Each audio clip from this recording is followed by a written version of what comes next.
आश्रम। मस्तराम बाबा की जय, मस्तराम बाबा की जय। पीपली नामक गांव के सब लोग सिर्फ यही नारा लगा रहे थे।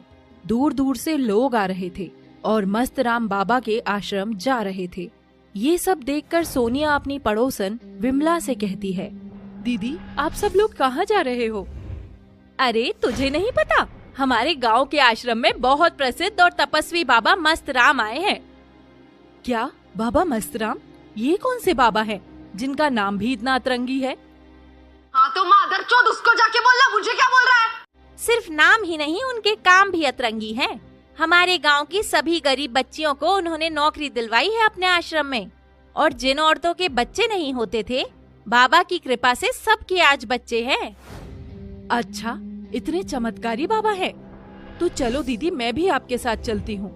फिर सोनिया विमला और गांव वालों के साथ आश्रम पहुँच जाती है। वहाँ जाकर सोनिया देखती है कि बाबा मस्तराम ध्यान में लीन थे। उनकी बड़ी बड़ी दाढ़ी, रुद्राक्ष की माला गले में। ये दृश्य देखकर सोनिया भी बाबा की शरण में आ जाती है। फिर बाबा अपनी आंखें बंद करते हुए ही बोलते हैं, बेटी सोनिया, तुम अपनी बेटी के भविष्य के बारे में चिंता मत करो, सब अच्छा होगा। बस उसे हमारे पास लेकर आना, हम उसे भी आशीर्वाद दे देंगे। गांडू किसी एक का तो हो रे भोसड़ी के, किसी एक का तो हो। गांडू किसी एक का तो हो रे भोसड़ी के, किसी एक का तो हो। बाबा आपको कैसे पता मेरा नाम? और मैंने आपको अपनी समस्या बताई भी नहीं और आपने उसे दूर भी कर दिया। आपकी जय हो बाबा। फिर सोनिया विमला के साथ घर चलने लगती है और रास्ते में उनसे बोलती है, दीदी आपका बहुत बहुत शुक्रिया, आपने मुझे बाबा से मिलवाया। वो सच में बहुत तपस्वी हैं, बिना कुछ बोले ही मन की बात जान लेते हैं। हाँ, मेरे बाबा सबके सुख दर्द दूर करते हैं, तभी तो दूर दूर से लोग आते हैं। स्नेहा को बाबा के बारे में बताती है, उनसे मिलने को भी बोलती है, पर स्नेहा को इन सब चीजों में इतना विश्वास नहीं था।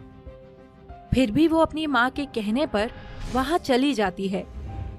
दोनों आश्रम में पहुँच जाते हैं और बाबा स्नेहा को आशीर्वाद देने के बहाने उसकी कमर पर गलत तरीके से हाथ लगाते हैं। स्नेहा को ये बिल्कुल पसंद नहीं आता और वो वहाँ से गुस्से में चली जाती है। घर पहुंचकर इससे पहले स्नेहा कुछ बताती, उसकी माँ उसे बहुत डांटती है। ये क्या तरीका था स्नेहा, तुम ऐसे वहाँ से क्यों आ गई? बाबा क्या सोचेंगे हमारे बारे में? उनका इतना अपमान मैं बर्दाश्त नहीं करूँगी। तुझे कल ही उनसे माफी मांगनी होगी। पर माँ, पर वर्क कुछ नहीं, चलना है मतलब चलना है, समझी?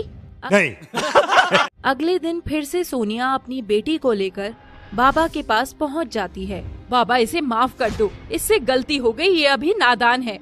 कोई बात नहीं बच्चा, पर हमें लगता है कि तुम्हारी बेटी पर किसी का बुरा साया है।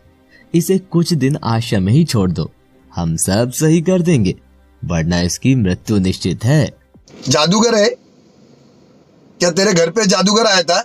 नहीं नहीं बाबा, ऐसे मत बोलिए, ये मेरी इकलौती संतान है, इसे बचा लो बाबा, मैं आज ही से आपकी शरण में छोड़ देती हूँ। स्नेहा अपनी माँ को बहुत मना करती है, पर उसकी माँ उसकी एक बात नहीं सुनती।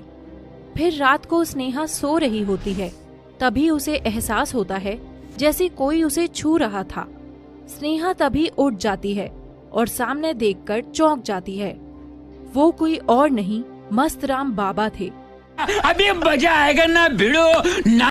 तभी स्नेहा गुस्से से बोलती है, बाबा आप इतनी रात में यहाँ, और मुझे ऐसे छूने का क्या मतलब? बाबा स्नेहा को पकड़ लेते हैं और बोलते हैं, बाबा हम दिन में हैं, रात्रि में हम भी इंसान हैं और हमारी भी कुछ इच्छाएं हैं, जरूरतें हैं।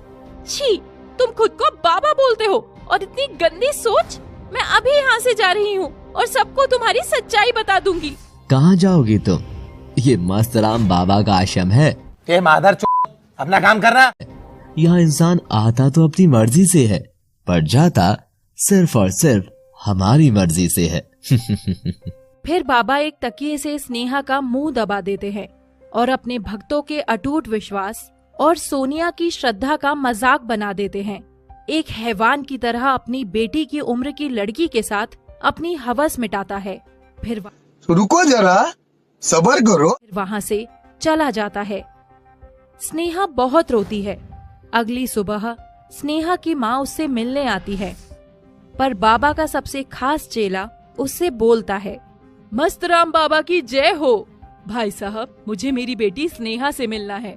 अच्छा, आप उस प्यारी बच्ची की माँ हो, पर वो तो पास के गांव में गरीबों की सेवा के लिए गई है। बहुत ही समझदार है आपकी बच्ची। जब से आई है बाबा की तो परम भक्ति बन गई है। आश्रम से चली जाती है और उधर अब रोज स्नेहा को बाबा की हैवानियत झेलनी पड़ रही थी। तभी आश्रम में एक अनोखी नाम की लड़की आती है जो बहुत सुंदर थी। जब बाबा ध्यान में अकेले थे तो अनोखी उनसे मिलने आती है। बाबा, आप बहुत अच्छे हैं, मैं आपकी परम शिष्य बनना चाहती हूँ। अभी मजा आएगा ना भिड़ो ना। क्यों नहीं बच्चा, तुम बन सकती हो। फिर अनोखी बाबा के करीब आने की कोशिश करती है, पर बाबा को कुछ समझ नहीं आता कि इतनी सुंदर लड़की खुद ही उनके पास क्यों आ रही थी। फिर बाबा उससे बोलते हैं, ये क्या कर रही हो तुम बच्चा? आपको सुख प्राप्त करवा रही हूँ बाबा। इतना सुनकर बाबा खुश हो जाता है, पर तभी वहाँ अन्य भक्त आ जाते हैं। फिर अनोखी धीरे धीरे बाबा की सबसे खास और करीबी शिष्य बन जाती है, जिन पर बाबा आंख बंद करके विश्वास करते थे। एक दिन अनोखी बाबा से कहती है, बाबा, जब हम दोनों अकेले हों तब भी इतनी कड़ी सुरक्षा क्यों? मुझे आपके साथ कुछ खास समय बिताना है, क्या आप ऐसा नहीं चाहते? तभी बाबा अपने खास चेले को बुला लेते हैं और उससे कहते हैं, बेटा रामपाल, आज रात मेरे कक्ष के बाहर सुरक्षा नहीं होगी और तुम भी जाओ यहाँ से। सुबह ही आना, मुझे कुछ समय अकेले बिताना है। पर बाबा, सुरक्षा के बिना आप पूरी रात कैसे रहोगे? आपको खतरा हो सकता है। अपना काम करना। मुझे कोई खतरा नहीं है और तुम जाओ यहाँ से, ये मेरा हुक्म है। फिर बाबा के सब चेले और सुरक्षा कर्मी चले जाते हैं, सिर्फ बाबा और अनोखी रह जाते हैं। जैसा तुम चाहती थी मेरी जान, अब सिर्फ हम दोनों हैं। अब बाबा को अपना जादू दिखाओ। अनोखी बाबा के करीब जाती है और बाबा अपनी आंखें बंद कर लेते हैं। तभी वहाँ स्नेहा एक रस्सी लेकर आती है, जिससे स्नेहा और अनोखी मिलकर बाबा के हाथ पैर बांध देते हैं। स्नेहा, तुम यहाँ? और ये सब क्या है? मुझे रुको जरा, सब्र करो। क्यों बांधा है? अभी मैं अपने चेलों को बुलाता हूँ। बुला ढूंगी बाबा, किसको बुलाएगा? कोई नहीं सुनेगा तेरी आज, जैसे किसी ने मेरी नहीं सुनी थी। मुझे माफ कर दो बेटी, अब मैं कुछ नहीं करूँगा।